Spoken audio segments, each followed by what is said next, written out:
ಇದೀಗ ಬಿಜೆಪಿ ನಾಯಕರಿಗೆ ಪಂಚಮಸಾಲಿಯ ಟೆನ್ಷನ್ ಕೂಡ ಎದುರಾಗ್ತಾ ಇದೆ. ಇತ್ತೀಚೆಗೆ ಪಂಚಮಸಾಲಿ ಹೋರಾಟಕ್ಕೆ ಕಾಂಗ್ರೆಸ್ ಕೈ ಹಾಕಿ, ಅಂದರೆ ಕಾಂಗ್ರೆಸ್ ಹೋರಾಟಗಾರರ ಮೇಲೆ ಕೈ ಹಾಕಿ ಆ ಪಂಚಮಸಾಲಿಗರು ಕಾಂಗ್ರೆಸ್ ಮೇಲೆ ಮುನಿಸ್ಕೊಂಡಿದ್ರು. ಆದರೆ ಈಗ ಇತ್ತೀಚೆಗೆ ನಡೆದಂಥ ಲಕ್ಷ್ಮೀ ಹೆಬ್ಬಾಳ್ಕರ್ ಅವರ ವಿಚಾರಕ್ಕೆ ಸಂಬಂಧಪಟ್ಟಂಥ ಒಂದು ದೊಡ್ಡ ಪ್ರಕರಣ,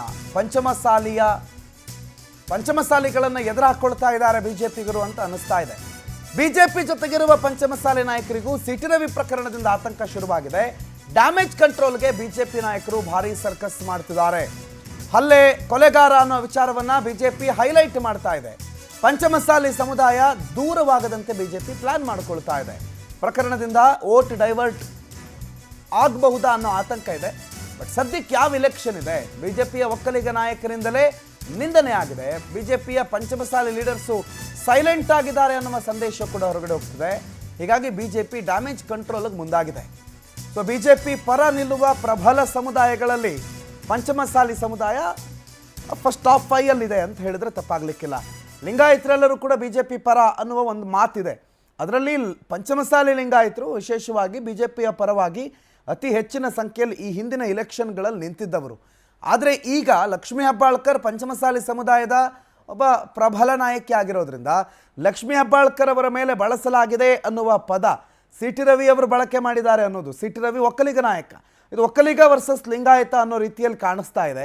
ಆ ನಡುವೆ ಬಿಜೆಪಿಯ ಪಂಚಮಸಾಲಿ ನಾಯಕರು ಇದ್ರ ಬಗ್ಗೆ ಯಾಕೆ ಮಾತಾಡ್ತಿಲ್ಲ ಅನ್ನುವ ಚರ್ಚೆಗಳನ್ನು ಕೂಡ ಸಾಮಾಜಿಕ ಮಾಧ್ಯಮದಲ್ಲಿ ನಾವು ನೋಡ್ತಾ ಇದ್ದೀವಿ. ಹಾಗಾಗಿ ಇವೆಲ್ಲವೂ ಕೂಡ ಬಿಜೆಪಿಯ ವೋಟ್ ಬ್ಯಾಂಕ್ ಮೇಲೆ ಹೊಡೆತ ಕೊಡುತ್ತಾ. But public memory short memory ಅಂತ ಒಂದು ಮಾತಿದೆ. ರೂಪೇಶ್ ಈ ಬಗ್ಗೆ ಹೆಚ್ಚಿನ ಮಾಹಿತಿ ಕೊಡ್ತಾರೆ. ರೂಪೇಶ್, ಪಬ್ಲಿಕ್ ಮೆಮೊರಿ ಶಾರ್ಟು ಅಂತ ಸದ್ಯಕ್ಕಿರೋ ಯಾವುದೇ ಅಂಥ ದೊಡ್ಡ ಮೇಜರ್ ಚುನಾವಣೆಗಳು ಇಲ್ಲದ ಸಂದರ್ಭದಲ್ಲಿ ಬಿಜೆಪಿ ಯಾಕೆ ಪಂಚಮಸಾಲಿ ವೋಟ್ ಬ್ಯಾಂಕ್ ಬಗ್ಗೆ ಈಗ ತಲೆ ಕೆಡಿಸ್ಕೊಳ್ಬೇಕು?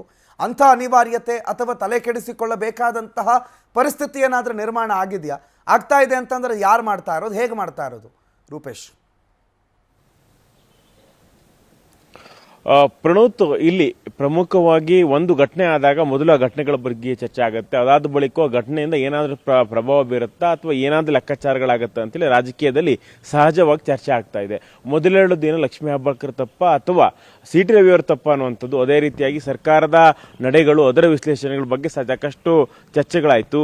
ಸದ್ಯೀಗ ರಾಜಕೀಯ ಲೆಕ್ಕಾಚಾರಗಳು ಯಾವ ರೀತಿಯಾಗಿ ಆಗ್ತಾ ಇದೆ ಅಂತ ಹೇಳಿದ್ರೆ, ಇಲ್ಲಿ ಲಕ್ಷ್ಮೀ ಹೆಬ್ಬಾಳ್ಕರ್ ಅದೇ ರೀತಿಯಾಗಿ ಸಿಟಿ ರವಿಯವರು ಲಕ್ಷ್ಮೀ ಹೆಬ್ಬಾಳ್ಕರ್ ನಿಂದಿಸಿದ ಘಟನೆ, ಅದಾದ ಬಳಿಕ ಸಿಟಿ ರವಿ ಬಂಧಿಸುವಲ್ಲಿ ಸರ್ಕಾರ ಮಾಡುವಂತ ಹೈಡ್ರಾಮಗಳು, ಇದರಿಂದ ಯಾರಿಗೆ ಲಾಭ ಅಲ್ಲ ಮತ್ತೆ ಲೆಕ್ಕಾಚಾರ ಆಗುತ್ತೆ ಅನ್ನುವಂಥ ಲೆಕ್ಕಾಚಾರಗಳು ಈಗ ನಡೀತಾ ಇದೆ. ಒಂದು ಚರ್ಚೆಗಳ ಪ್ರಕಾರವಾಗಿ ಲಕ್ಷ್ಮೀ ಹೆಬ್ಬಾಳ್ಕರ್ಗೆ ನಿಂದನೆ ಮಾಡಿರೋದ್ರಿಂದ ಅಖಿಲ ಭಾರತೀಯ ವೀರಶೈವ ಮಹಾಸಭಾ ಕೂಡ ಇದಕ್ಕೆ ಖಂಡಿಸಿದೆ. ಅದೇ ರೀತಿಯಾಗಿ ಕಾಂಗ್ರೆಸ್ ಯಾವ ರೀತಿ ಇದೆಸ್ತಾ ಇದೆ ಅಂದ್ರೆ, ಒಂದು ಪಂಚಮಸಾಲಿ ಲೀಡರ್ಗೆ, ಲಿಂಗಾಯತ ಲೀಡರ್ಗೆ ಬಿಜೆಪಿ ನಾಯಕರು ಗೌರವ ಕೊಡ್ತಾ ಇಲ್ಲ, ಮಹಿಳೆ ಗೌರವ ಕೊಡ್ತಾ ಇಲ್ಲ ಅಂತೇಳಿ 2 ವರ್ಷನಲ್ಲಿ ಇದನ್ನ ಬಿಂಬಿಸ್ಲಿಕ್ಕೆ ಹೊರಡ್ತಾ ಇದೆ. ಅದಕ್ಕೆ ಅದೇ ಮಾದರಿಯಲ್ಲಿ ಹೋರಾಟವನ್ನು ಕೂಡ ರೂಪಿಸಿದ್ದನ್ನು ನೋಡಿಕೊಂಡಿದ್ದೇವೆ. ಯಾಕಂದ್ರೆ ಒಂದು ಕಡೆ ಮಹಿಳೆ ಅಂತ ಹೇಳಿ ಸಾಫ್ಟ್ ಕಾರ್ನರ್ ಸೃಷ್ಟಿ ಮಾಡ್ಕೊಳ್ಳಿಕ್ಕೆ ಕಾಂಗ್ರೆಸ್ ಪ್ರಯತ್ನಿಸ್ತಾ ಇದೆ. ಅದಾದ ಬಳಿಕವಾಗಿ ಲಿಂಗಾಯತ ಪಂಚಮಸಾಲಿ ನಾಯಕಿಗೆ ಈ ರೀತಿ ಅವಮಾನವನ್ನು ಮಾಡಲಾಗಿದೆ. ಲಕ್ಷ್ಮೀ ಹೆಬ್ಬಾಳ್ಕರ್ ಅಂತ ಹೇಳಿದ್ರೆ ಅವರು ಪಂಚಮಸಾಲಿ 2A ಮೀಸಲಾತಿ ಸಂಬಂಧಪಟ್ಟಂತ ಹೋರಾಟದಲ್ಲಿ ಮುಂಚೂಣಿಯಲ್ಲಿದ್ದವರು. ಅದೇ ರೀತಿಯಾಗಿ ಹೋರಾಟಕ್ಕೆ ಬಂದು ಸಾಕಷ್ಟು ಸರ್ಕಾರದ ಕಡೆಯಿಂದ ಭರವಸೆ ಕೊಡುವುದರಲ್ಲಿ ಪ್ರಮುಖವಾಗಿರತಕ್ಕಂಥ ಪಾತ್ರವನ್ನು ವಹಿಸಿದ್ದಾರೆ. ಯಾಕಂತ ಹೇಳಿದ್ರೆ ಕಾಂಗ್ರೆಸ್ನಲ್ಲಿ ಬೇರೆ ಪಂಚಮಸಾಲಿ ನಾಯಕರು ಅಷ್ಟಾಗಿ ಹೋರಾಟಕ್ಕೆ ಧುಮುಕದೇ ಇದ್ದಾಗಲೂ ಕೂಡ ಇಲ್ಲಿ ಈ ಒಂದು ಸಂದರ್ಭದಲ್ಲಿ ಲಕ್ಷ್ಮೀ ಹೆಬ್ಬಾಳ್ಕರ್ ಅವರು ಮುಂದೆ ನಿಂತು ಹೋರಾಟವನ್ನು ಮಾಡಿದವರು. ಹೀಗಾಗಿ ಅವರಿಗೆ ಸಮುದಾಯದ ಬೆಂಬಲಗಳು ಕೂಡ ಇದೆ. ಹೀಗಾಗಿ ಅದನ್ನೇ ಇಟ್ಟುಕೊಂಡು ಬಿಜೆಪಿ ವಿರುದ್ಧ ಅಸ್ತ್ರವನ್ನು ಪ್ರಯೋಗಿಸಲಿಕ್ಕೆ ಹೊರಟಿದ್ದಾರೆ. ಯಾಕಂತ ಹೇಳಿದ್ರೆ ಈ ಮೂಲಕವಾಗಿ ಬಿಜೆಪಿಗೆ ಪ್ರಬಲವಾಗಿರತಕ್ಕಂಥ ಮತ ಬ್ಯಾಂಕ್ ಯಾವಂತ ಅಂತ ಹೇಳಿದ್ರೆ ಅದು ಪಂಚಮಸಾಲಿ. ಆ ಪಂಚಮಸಾಲಿ ಮತ ಬ್ಯಾಂಕ್ಗಳನ್ನ ಛಿದ್ರ ಮಾಡೋದು, ಅದೇ ರೀತಿಯಾಗಿ ಸ್ವಲ್ಪ ಪ್ರಮಾಣದಲ್ಲಿ ಕೂಡ ಕಿತ್ಕೊಳ್ಬೇಕು ಅಂತ ಹೇಳಿ. ಯಾಕಂತ ಹೇಳಿದ್ರೆ ಈ ರೀತಿಯಾಗಿರ್ತಕ್ಕಂಥ ಘಟನೆಗಳಾದಾಗ ಒಂದಿಷ್ಟು ಭಾವನಾತ್ಮಕವಾಗಿ ಲಕ್ಷ್ಮೀ ಹೆಬ್ಬಾಳ್ಕರ್ ಹತ್ತಿದ್ದು ನೋಡಿದ್ದೇವೆ. ಅದೇ ರೀತಿ ಲಕ್ಷ್ಮೀ ಹೆಬ್ಬಾಳ್ಕರ್ ಅವರು ಭಾವನಾತ್ಮಕವಾಗಿ ಮಾತಾಡಿದ್ದು ಕೂಡ ನೋಡಿದ್ದೇವೆ. ಎಲ್ಲದರ ಮೊತ್ತವಾಗಿ ಒಂದಿಷ್ಟು ಮತ ಬ್ಯಾಂಕ್ ಅನ್ನು ಕಸಿಕೊಳ್ಳುವಂತ ಪ್ರಯತ್ನ ಅಂತ ಹೇಳಿ ನೋಡ್ಗಳಾಗ್ತಾ ಇದೆ. ಯಾಕೆ ಈ ವಿಚಾರ ಎಷ್ಟು ಚರ್ಚೆ ಆಗ್ತಾ ಇದೆ ಅಂತ ಹೇಳಿದ್ರೆ, ಮುಂದೆ ಫೆಬ್ರವರಿ ಅಥವಾ ಮಾರ್ಚ್ ತಿಂಗಳಲ್ಲಿ ತಾಲೂಕು ಪಂಚಾಯತ್ ಅದೇ ರೀತಿಯಾಗಿ ಜಿಲ್ಲಾ ಪಂಚಾಯತ್ ಚುನಾವಣೆ ಬರಬಹುದು ಅಂತೇಳಿ ನಿರೀಕ್ಷೆ ಮಾಡಲಾಗ್ತಾ ಇದೆ. ಹೀಗಾಗಿ ಈ ಚುನಾವಣೆಯಲ್ಲಿ ಆದಷ್ಟು ಮತ ಬ್ಯಾಂಕ್ಗಳನ್ನ ಪಡ್ಕೊಳ್ಬೇಕು ಅಂತ ಹೇಳಿ ಒಂದಿಷ್ಟು ಪ್ರಯತ್ನಗಳಾಗ್ತಾ ಇದೆ.